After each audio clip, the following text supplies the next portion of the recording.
Okay mga kapatid, nandito na naman po tayo. Manonood po tayo ng isang banat ni Ben Barubal. Huwag na natin patagalin. I-play na po natin ito. Ang naging bago sa aming sistema dahil namimili tayo kung saan nakakatuwa. I'm very very happy na gumaganda ang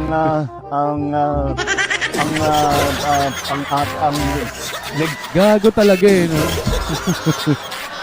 Wala na talaga sa katinoan. Tangina, kaya nga ako nagtataka ako kung bakit pa rin to pinagtatanggol. Alam nyo, kahit bigyan ako ng pera, hindi ko to pagtatanggol. Ayokong sirain yung pagkatao ko, minsan lang ko tayong mabuhay. Kasi pagtatanggol mo pang ganitong presidente, tingin na. das ang ating mga bata sa kanilang Sa mga politika natin wala yari. Kagi talaga. Alam nyo, pag nagre-reaction ako dito kay Kuya Ben Barubal, alam nyo, marami kasi, mayroon kasi yung nandito natutulog eh. Kasi parang gusto kong tumawa ng tumawa, pero di ko magawa. Mga kapatid, eto na po ang ating Kuya Ben. Ben Barubal, nandito na yung pinakamagtago ka. Kung isa ka sa kanila, hamalas ka. Pag nakita ka niya, hayari kang talaga. Hey! Yung mga politikong di parehas sa bansang Pilipinas, pinipilas ng pinakamaangas nating bida na si Ben Barubal. All lights. Camera rolling. So na. Isang taon na ang nakalipas mula noong huli akong tumayo rito upang ilantad ang katiwalian na nadiskubre namin sa mga flood control project. Tangina, isang taon flood control lang. Nangangamote na nga sila sa flood control eh, di ba, no? Tangina to mga to. Mga korap talaga tong mga to. Mga hindi alam kung anong mga pinagsasabi, no? Ano kayang isasona pa nito? Ikaw pala nakadiskubre? Bakit yung GAA pinirmahan mo? Alam mo na palang may katiwalian tapos yung General Appropriations Act inaprubahan mo. Tapos Correct. ang yabang mo pa, sabi mo, binasa mo yung 4,057 pages, ibig sabihin pinayagan mo. Oo. Ni-review mo, inanalyze mo, tapos pinirmahan mo. Biro mo, binasa niya lahat yun. Grabe, heavy ah. Dalawa lang yan, kung hindi ka tanga, mastermind ka rito. Ikaw pala nakadiskubre tapos nung 2025 ang yabang mo pa. Ang Oo. sabi mo pa, just last month I had to read 4,057 pages of the General Appropriations Act. Pinagmalaki mo pa. May katiwalian pala, pirma ka ng pirma. Ooh. Tapos ngayon pa, victim ka, patay mali siya, tanga-tangahan ka. Ang lakas mo magpatawa, ikaw nagbigay ng go signal sa kanila. Kasi kung wala yung pirma niya, di ba? Hindi magkakaganyan yan eh. Ano ba yan? Kasi nga, yung nga, tulad ng sinabi ni Kuya Ben Barubal, kung hindi ka sangkot, tanga ka. Nakakalusot sa'yo yung ganong budget, di ba? Hindi pwede sa Duterte yan. Yung mga tao, pinaiikot-ikot lang. Magpapasa ng NEP, yung bangag na yan. Tapos mag-i-insert sa BICAM na puro blanco naman. Grabe, Tapos ano? gagawing enroll bill na kung tawaging GAB para maging General Appropriations Act tapos pipirmahan. Just last month, I had to read 4,057 pages of the General Appropriations Act for Wow, heavy. Tingin na, binasa niya. 2025. Because I reviewed it, analyzed it, and yes, in parts, vetoed it. O yun naman pala, may binito pa siya. Bakit ganun? Ibig sabihin, nabasa niya kung may corrupt doon. Ano yun, pinabayaan niya? O kung hindi niya alam, tanga-tanga talaga siya, no? Diba, ganun lang naman, dalawa lang yun eh. Binasa mo eh. Pinag-aralan mo eh. Tapos ngayon nakalusot sa'yo. Anong ginagawa ng mga matatalinong mga taga-kabila din? Wala, nakisakay lang. Tanggap-tanggap lang, di ba? Meanwhile, Ayan wala na, kaming makita na kahit isang hollow block, ito yung pinigapiga niya pa yung bato. Eh, no? isang na simento, walang equipment dito. Lahat itong project na ito, ghost project. Oh, tama? Galing na sa kanya, di ba? Ayan, buti na lang dumating si Tulfo. Di ba dati maingay yan? Nakita mo na may katiwalian, bakit parang ang tahimik mo na lang? Grabe tong mga to, no? Sinungaling. Ang totoo, hindi mo na-discover kasi talagang alam mo na. Pwera na lang kung pinirmahan mo yung GAA na hindi mo binabasa. Ang alam naming nagsiwalat, yung Bagyo sa si Joel Villanueva. Yung bagyo. Di ba kasi after niya magsabi ng mga 5,500, sunod-sunod na yung ulan nun, di ba? Tapos ito pa, sabi niya, may Dracula, parang yung pinagbantay sa blood bank si Dracula, may pagganong-ganon pa. Tumatak sa isip ko yun. Sabi ko, ang tapang nito ni Joel Villanueva. Pero biglang lipat ang puta. Born again. Hindi naman lahat, di ba? Puro speech daw siya, 2023 pa. 2023! Panay speech na ni Joel Villanueva sa flood control! Oo. Ang kulit nitong hayop na to sumisigaw. Hindi po tayo masisinda! Hindi po tayo matatakot! Meanwhile, Matatapang! Matatalino! Walang takot! Lugog yung puto. Anong pa? at dumating na tayo sa Ayun punto na ayon sa ombudsman Oh. ay malapit na ang paghain ng patong-patong na kaso labang sa dating speaker. Masakit man sa akin ito. Sino ba yung dating speaker na yan? Marami kasing pangalan yan. Dapat sinabi mo yung pangalan. Ngunit kailangan nating gawin ang tama. Tapos palakpakan naman kayo. Hindi nyo ba narinig? Malapit na. Ibig sabihin, hindi pa tayo sure kung makukulong talaga. Alam nyo mga kapatid, sinabi niya noon, nung bago magpasko, may makukulong daw. Diba? Marami. Sabi pa niya ng ganun. Pero ano nang nangyari doon? Diba? O tapos ito na naman, malapit na naman. Aabutin ng Pasko, sabi ko sa inyo, baka malaya pa rin si Romualdo. O kung hindi malaya, baka gagawa sila ng palabas na kunwari nakakulong na. Dalawa lang yan eh. Totoo o hindi. Si Boying pa, pabago-bago yan ang salita. Biruin mo yung hinog na nagiging hilaw pa. Oo, no? Naalala ko rin yung kay Cheese, kay Villanueva, sabi niya malapit na, tapos biglang wala na. Nahinog na, biglang nahilaw ulit. Saka sino bang speaker yan? Ano bang meron sa speaker na yan? Bakit hindi mo mabanggit-banggit yung pangalan? Oo. Yan ba yung speaker na tinutukoy ni Luis Trojan? Kakasuhan nyo, the best ever speaker yan? The best ever Speaker of the Congress of the Philippines. Oh. Paano ba yan, Luis Tro? Narinig mo naman siguro.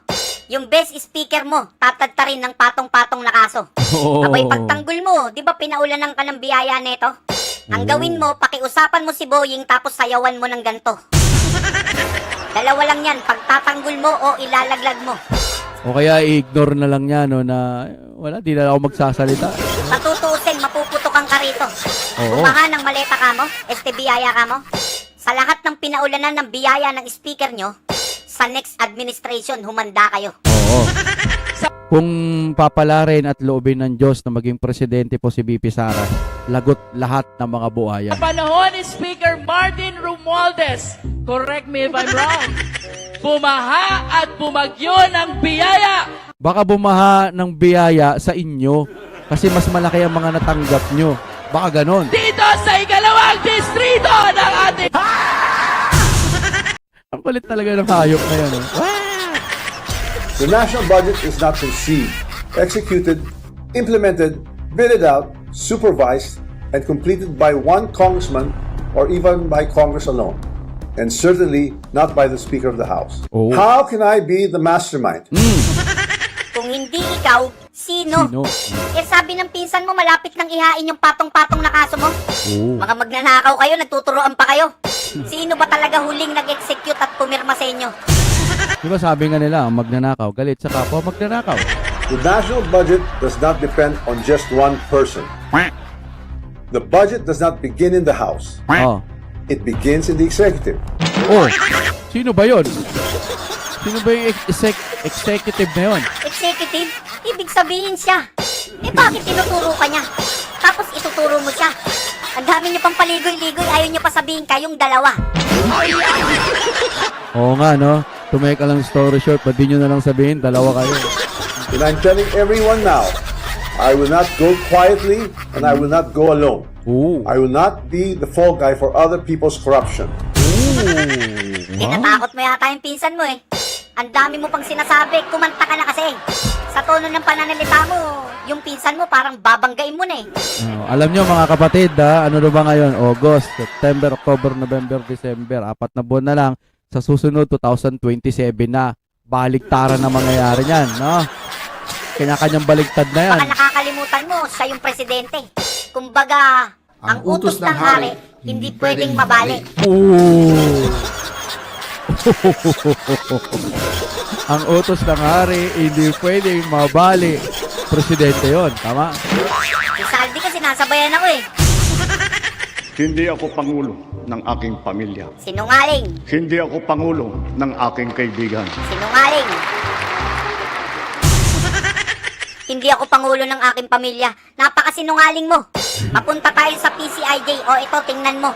Dito pa lang sa inilabas ng PCIJ, makikita mo na kung sino ang dalawang pinakamalaking buhaya sa Kongreso. Oo. Yung dalawang distritong nakatanggap ng Lion Share. O kung Oh. tawagin nila, espesyal na pondo.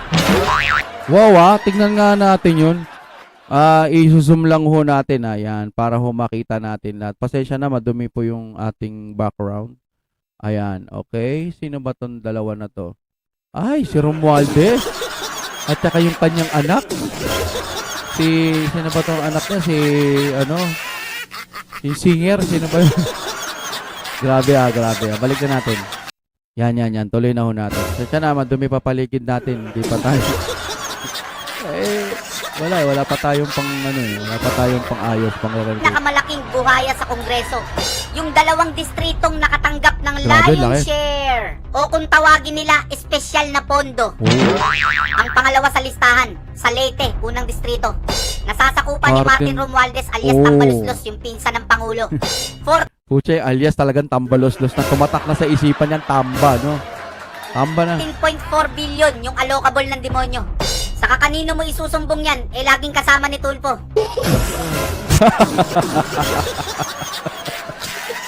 Oo nga naman, di ba? Kasi nga sumbungan ng bayan, itulpo mo. Paano yan? Paano mo isusumbong? Kasama niya yung tulpo, no? Saan mo pa isusumbong? Imagine niyo mga kapatid, yung 14.4 billion. Mayamang ka na, negosyante ka pa, tapos may pera ka pa. Anong gagawin mo sa 14.4 billion? Lagi ko nga sinasabi, kaya mo bang ubusin yan hanggang sa pagtanda mo? Hindi. Kahit mabuhay ka siguro ng 500 years kung pagkain lang at may sarili kang bahay, pambayad ng kuryente, may mga sasakyan ka na, hindi mo mauubos talaga yan. Tignan natin mga kapatid tignan natin. Ito na, pumunta na ako kay ChatGPT. Kasi si ChatGPT po, labas na lahat ng AI, kaya naman nilang mag-compute. Ito, nagtanong na ako mga kapatid. Una kong tanong, sabi ko dito, 14.4 billion kung may sarili ka ng bahay at mga sasakyan, kung pagkain lang araw-araw, umaga, tanghali at gabi at may merienda pa at konting tulong bukod pa sa sweldo mo bilang congressman, mga ilang taon bago mo maubos ang 14.4 billion na yan. Napakaganda ng... Tuloy-tuloy na lang mga kapatid, reaction video naman to kung gusto nyo pong mapanood ng buo yung video na kay Kuya Ben Barubal naman po yan. Ilalagay natin yan sa description kasi po ito reaction video. Kumbaga pag-imagine po sa paggastos nila ng pera, 14.4 billion, hiwalay pa po ito sa mga ari-arian pa po ng inaakusahang 14.4 billion. Tingnan natin kada gastos kada araw. May nakalagay dito, sige, pakita na ho natin ng mas maayos. Ayan ho, nilakihan ko na para ho sa inyo. Depende sa laki ng gastos bawat araw. Kung kumpleto ka na sa bahay, sasakyan at may mga sweldo ka pa bilang kongresista, pagkain at normal na pamumuhay na lang ang pangunahing gastos. Napakalaking halaga ang 14.4 billion. Ito imagination lang naman natin at humingi tayo ng tulong sa ChatGPT. Okay? So walang kontrahan tayo dito. Estimated lang ho itong mga to. Ayan, baka magkamali tayo. Ayan. Halimbawa, gastos kada araw, 10,000 kada isang araw. Malaking ano na yun, 10,000. So, sa pagkain, tulong, malaki na ang 10,000 sa isang araw, nagagastos ka. Gastos kada taon, kung may 10,000 araw-araw kang gagastos ng pagkain, etc., 3.65 million. O, tapos ilang taon bago maubos ang 14.4 billion? Sabi ng mga ganon, 3,945 na years bago mo maubos ang 14.4 billion.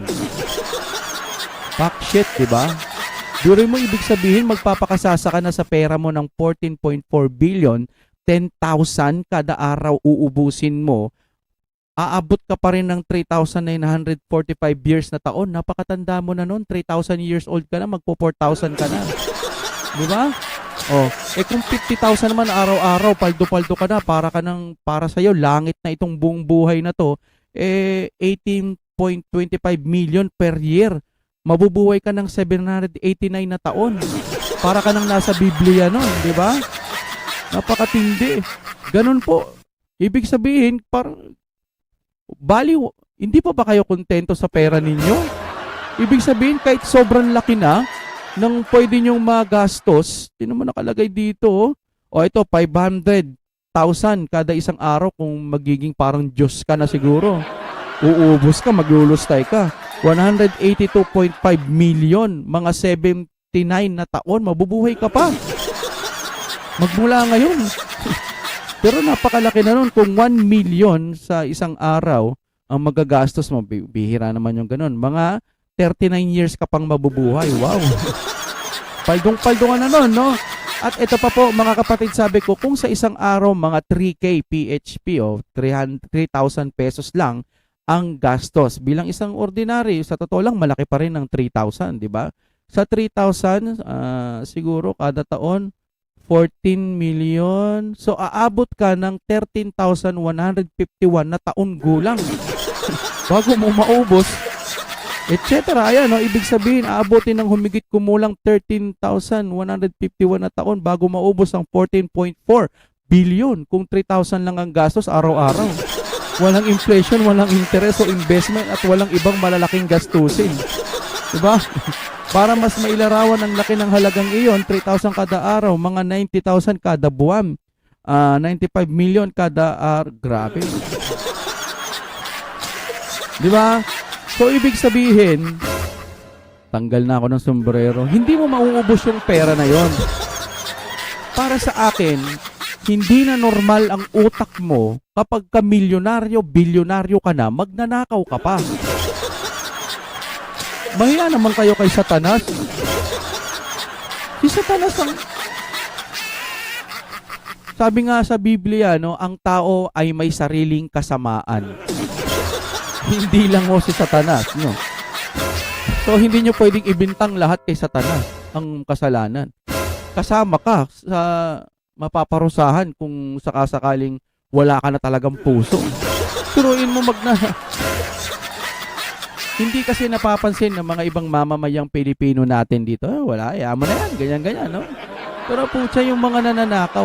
Sabi mo na sa 14.4 na yan, babawasan mo pa yan ng mga 4 billion para ipatche-patche mo na lang yan sa mga ibang ano.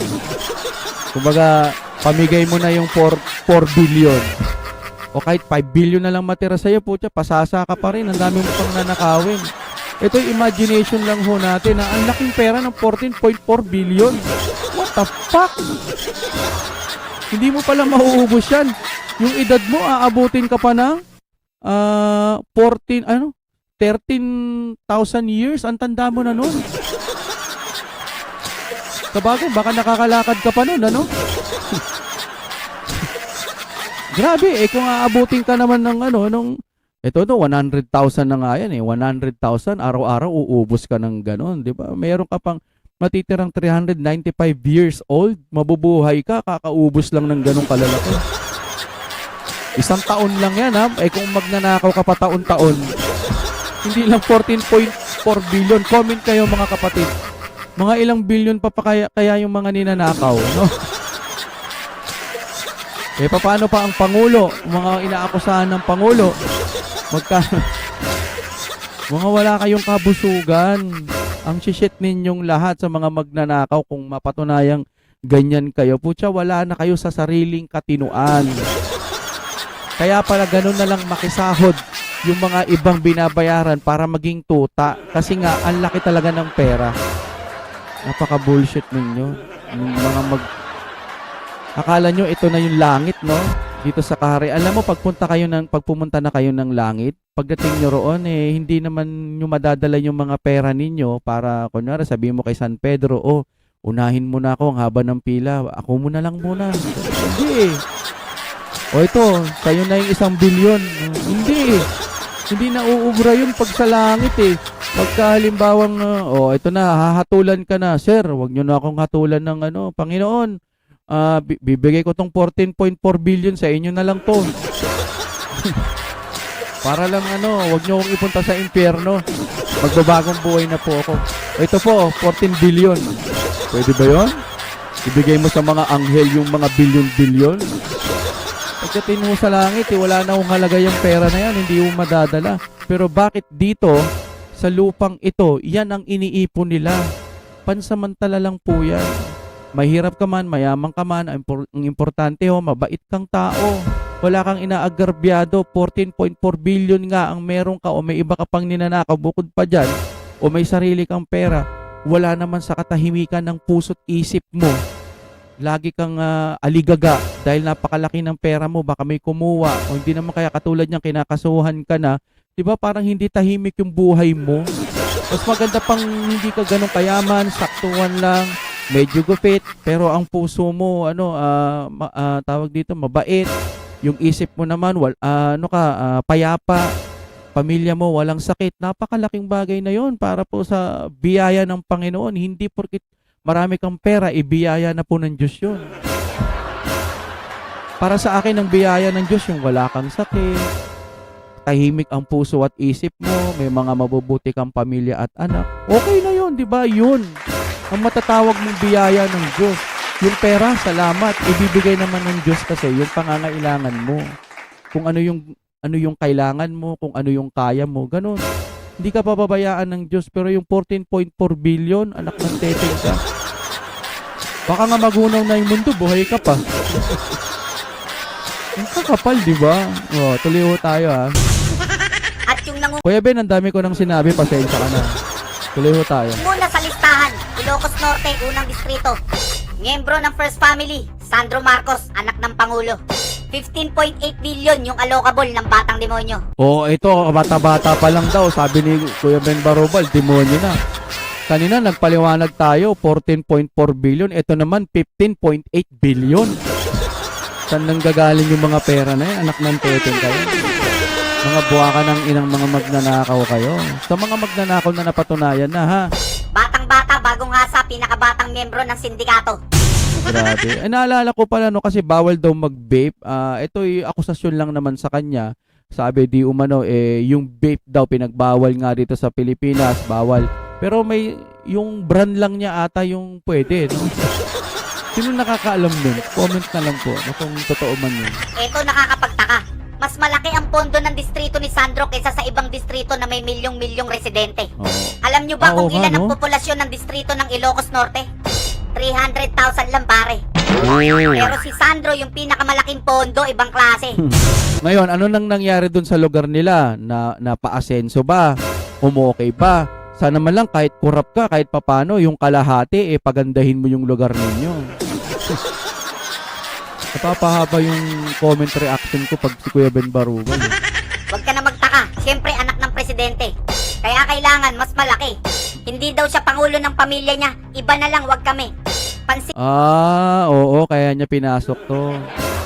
Hindi ka pala pangulo ng pamilya mo, pero yung budget, niyo yung mga ninakaw. Palaki ng palaki. Kaya nga ito, bata pa lang tinuturuan ng maging tirador ng Ilocos Norte. baka ka nga, kahit magunaw yung mundo, buhay pa rin to sa daming pera. Yung political career nyo matatapos na kay Sandro. Itaga nyo sa bato kahit kailan hindi na kayo mananalo. Wala na. Wala nang susunod na Marcos. Wala nang susunod na magiging presidente. Wala na. Ano na sila? Markado na sa mga Pilipino. Second strike na to. Parang Trillanes lang yan kahit tumakbo ng barangay Tanod, talo. Oo nga, no? Nag-mayor na pala yan si Mahal na Trillanes pero walang nangyari. Ano? Alam nyo ba yung allocables ngayon? Tinuturing na DPWH pork barrel. Kasi nga, Oh. nakapaloob yan sa president budget. Kaya tingnan mo yung Kongreso, tahimik, hindi nila matakil. Kasi nga yung unang-unang tatamaan yung Pangulo, habang yung mga tao nag-i-struggle. Kaya nga yung PCIJ binansagan tong dalawa na to, mga hari ng pork barrel. Grabe. Di ba ginawa ng unconstitutional yan? Ang kapal talaga ng mga mukha nito, yung pork barrel, labag na sa konstitusyon yan. Di ba, Ale, yung mga kasakiman nyo, may hangganan din yan. Kaya kung nasa taas kayo ngayon, karumal-dumal yung lagapak niyan. Hanggang 6 na taon lang yan eh. O kahit lumagpas ka ng ganito, pagdating po sa langit, kumbaga magkakaroon ng judgment day na, ay wala. Hindi naman siya nanguhusga, pero yari itong dalawa na to o yung mga ibang kurakot din. Tandaan nyo yung tadhana parang Bombay pag naningil ng kasalanan. Malaking interest niyan. Sa inilabas na listahan ng PCIJ o ng Ayun, oh. Philippine Center for Investigative Journalism Uy, nice one muna kay Jessica Soho ha. Talagang nilalabas niya to. Thailand, makikita ang 15 mga distrito na nakatanggap di mano ng lion's share o pinakamalaking Wow. parte mula sa espesyal na pondo ng DPWH. Wow. At ang nanguna sa listahan, ang unang distrito ng Ilocos Norte, Grabe. kung saan ang tumatayong congressman, ang presidential son, Sandro Marcos. Sumunod Wow, heavy. Grabe pala katindi yung natanggap nila. Ito na, GMA na po ang nagsalita, ano? naman sa kanya ang Leyte 1st District na distrito naman ng pinsan ng Pangulo, ang Wow. dating House Speaker Martin Romualdez. Naku, Martin Romualdez, pangalawa ka lang. Huwag kang pumayag. Sa Grabe yung tulpo. PCIJ report, binansagan sina Congressman Marcos at dating Speaker Romualdez bilang pork barrel kings. O, kita mo. Tapos ngayon, anong inuuna ng senador, ang mga sa Senado o yung gobyerno natin? Pagpapa-impeach kay BP Sara. Na halos palyado na yung mga ebidensya. Diba? Ito dapat po ang inuuna nila kasi ang laki ho talaga ng budget. Tapos sasabihin mo na hindi ka pangulo ng pamilya mo? Patunayan mo, Grabe, tapos paimbestigahan mo pati anak mo. Baka nakakalimutan mo, majority leader yan si Sandro. At kanang kamay ng pinsan mo. OMG. Patuloy pa rin ang programang Benteng Bigas Meron Na. Ha? Gago talaga, no? Ibinida niya pa rin yung bigas. 20 pesos na kilo ng bigas, ibinida niya pa rin. Gago na talaga yung mga sinasabi niya. Nai-stress tuloy ako. Dapat ang problema ko lang yung sweldo ko sa YouTube. Eh. Actually, hindi na tayo sa masweldo. No? Salamat ulit kay Ma'am Christina. Christina. Ayan po mga kapatid, kasi po alam nyo na tayo, hindi naman ho tayo bayaran. Isisingit ko na lang din natin dahil humina po ang ating YouTube. Ayan po ang ating GCash mga kapatid sa mga gustong sumuporta. Dahil ito parang kumbaga nasa lanta po ang ating channel. As in po mga kapatid, halos hindi na sumasweldo. Napakaliit po. Kayo na po ang bahala dyan. Nandiyan po yan sa comment. Ay, nasa comment section. Nandiyan din po yan sa description. Thank you very much. Kuya Ben, excuse lang po Okay, tuloy na po tayo. Grabe. 20 pesos. Hindi mo kami makukuha sa ganyang paandar. Wala kang ginawa dyan kundi magpastar. Sa 20 pesos na bigas mo, ang daming naasar. 20 pesos ka ng 20 pesos, hindi mo sinasabi yung lugar. Kaya nga, 20 pesos. Alam nyo kasi, ang gusto ng tao, normal na may binibenta ng 20 pesos na kilo ng bigas na maganda ang kalidad ng bigas. Kung hindi mo kaya, kahit 35 o 40, anong ginawa mo, pinabayaan mo. Tapos ngayon binibita mo, saan ba yan mabibili? Taragis talaga tong presidente na to. Tangina, tapos mahal nyo. Doon sa mga konti na lang, kapiranggot na lang kayo. Kasi naaambunan kayo. Hindi gano'n ang laban ng buhay. Alam ho natin, trabaho natin bilang maging vlogger na magtanggol sa gusto nating pinaniniwalaan. Ang opinion natin walang tama o mali. Pero ang pinaka-the best dyan, pumunta ka sa katotohanan. Doon ka sa katotohanan. Huwag sa masasama. Ganun lang yun eh. Gagawin mo pa kaming manghuhula, hindi namin alam kung saan nahanapin. Halimbawa, nasa Visayas. Tapos yung 20 pesos na bigas mo na hindi natin alam kung anong kalidad niyan, pupunta pa ng Metro Manila. pupunta pa ng ganitong lugar, mamamasahe pa sila para makabili ng 20 pesos na kilo ng bigas at limitado lang ang pwede mong bilhin. Napaka ano talaga, ano bang tawag dito? Napakagago. Mamamasahe ba kami o lalakarin? Saka siguraduhin mo yung 20 pesos na bigas mo kayang kainin. Bago mo ibigay sa amin, ikaw muna kumain. Di ba nung nakaraan lang namigay ka ng bigas? Para sa zona mo, meron kang ipagmayabang. Tinatakan pa nila ng bawat bayan makikinabang. Gago, no? Wala na silang ibang maisip na paraan. Bigay na lang, bigay dito, bigay dun, bigay na lang, bigay kung ano-ano na lang ang ayu-ayuda na lang.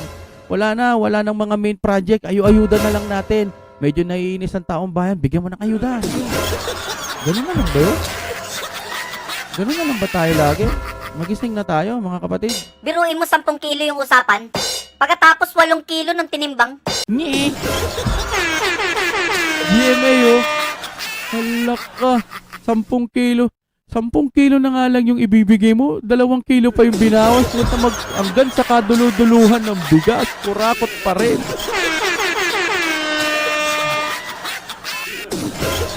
Bullshit talaga itong mga kurakot na to. Pati dito, sinungaling pa. Paksit talaga to. Isang galata kayo. Ewan ko ba sa presidente nila? Tangina nyo, paano nyo napagtatanggol to? 2 kilo yung ninakaw, este yung kulang. Tinimbang ngunit kulang ang ina sa mga bigas na ipinamahagi sa ilalim ng programang Bawat Bayan Makikinabang o BBM ng Administrasyong Marcos. Salamat ulit sa GMA News. Siguro kayo nasusuka na rin kayo kaya ganyan kayo no. Maganda 'yan. Nababalita nyo na yung mga ganito. Salamat. Kasi pagkakalam ko hindi kayo nagbabalita ng mga ganito pero nababalita nyo na kaya maraming salamat. Oy, nood na ulit kayo sa 24 oras. Maayos na yung pamamalita talaga nila. Sino ang nakatatak sa balot ng mga bigas pero nang magtimbang ang ilan na bigyan sa Mandaluyong City, lumabas na 8 kilo lamang ang ilan. Grabe, 8 kilo. Ang bullshit. Pero nang magtimbang ang ilan na bigyan sa Mandaluyong City, lumabas na 8 kilo lamang ang ilan. 10 kilo daw. Pati mga tao lolokohin nyo pa. Grabe. Biruin mo ayuda na lang nanakawin pa. Bawat bayan makikinabang, sinungaling ka. Kahit san mo tingnan, kayo lang ang nakikinabang talaga. Directed against our dignity and self-respect, Filipinos are a noble, kind, gracious, and great race. We are not greedy. We are not racists. We are not liars. Sino ba yung mga pumapalakpak dyan, no? Gago rin yung mga pumapalakpak eh. We are not liars. Buti hindi ka tinamaan ng kidlat. Sa sobrang sinungaling mo, pati si Taning napakindat. Sa'yo na lang daw yung impyerno niya. Siya na lang daw yung lalayas. Sa sobrang sinungaling mo daw, baka siya pa yung mag-adjust. Kunwari pang galit ka sa China, parehas lang naman kayo. Kung yung China magnanakaw ng teritoryo, kayo magnanakaw kayo ng kinabukasan ng Pilipino. Pero Yun. Maganda yung sinabi ni Kuya Ben Barubal. Kaya nga dun sa mga bayad, mga sir, hindi nyo ba nakikita yung mga pwedeng mangyari? Sa anak nyo siguro hindi pa mararamdaman. Sa mga susunod po ng mga salinlahi ng inyong dugo, makikita ko nila kung halimbawang naging successful ang BBM na mapanatili ang kanilang pwesto. Hindi ba kayo magigilty sa mga mangyayari na baka itong mga magiging kaapu-apuhan ninyo sa kaduluduluan ng inyong mga dugo, bumagsak ang Pilipinas dahil sa inyong pagtatanggol dyan kay Marcos? Hindi ba naisip yun? Tangina, pera-pera talaga kayo. inyo kapwa nyo Pilipino, ninanakawan nyo. Tapos galit sa China. Sino niloko mo? Mas malala ka pa sa China, loko. Kung sa tutusin nga, yung bata mo si Tariela yung unang nag-provoke sa China. Oo. Pinapangit niya yung mukha ni Xi Jinping tapos inasar niya. Nilagyan niya ng mga ganyan. Tapos ngayon, may unggoy-unggoy na wala naman tinutukoy. Galit na kayo. Nilagyan niya ng muscle, ginawan niya ng AI, ininsulto niya. Oo. Tapos nung ginantihan siya, tinawag siyang unggoy, magagalit siya. Diba? Ngayon, ikakalat nyo, ganyan kayo. Kung ayaw nyong gawin sa kapwa ninyo, huwag nyong gawin sa... Ano ba tawag nyo? Kung ayaw mong gawin sa'yo, huwag ka rin gagawa ng masama. Ano ba tawag? Baliktad mo. I would not allow the Chinese government to call me monkey. Grabe naman kasi yung China. Tawagin ba namang unggoy si Tariela? Pwede namang aso, buhaya. Bakit naman kasi unggoy pa talaga? Iyak siya no? Close up mo nga. Side view. Front view. Back view. Ano ba yun? Back view. Back view. Tignan nyo nga. Kamukha nga ni Aga Gomez. Pangitiin mo. O, kamukha ni Richard Dantes. Pag close up, kamukha ni John Lloyd.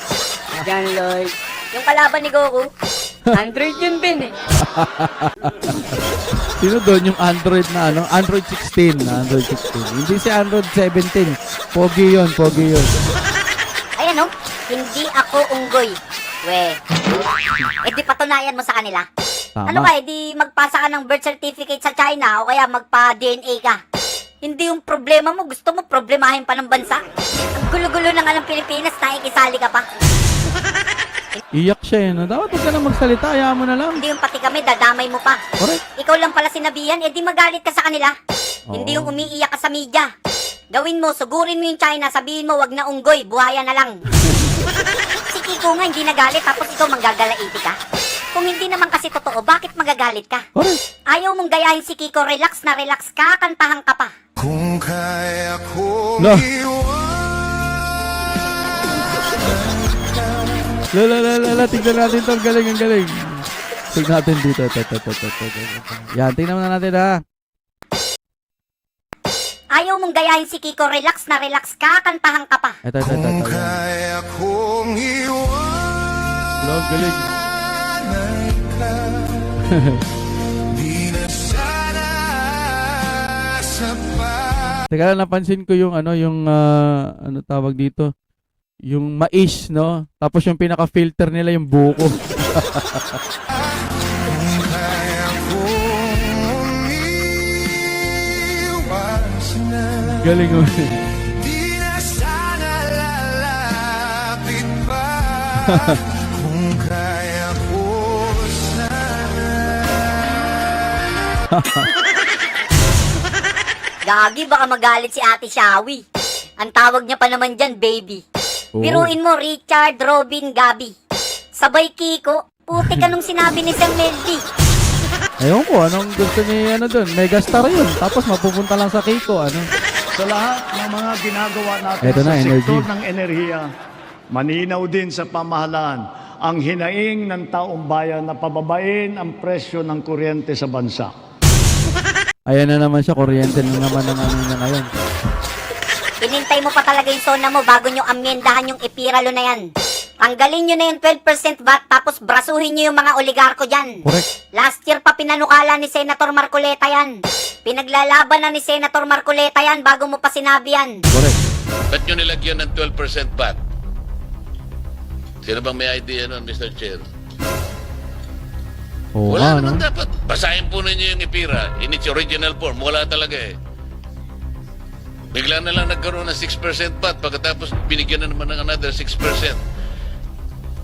Kaya, tanggalin natin yun.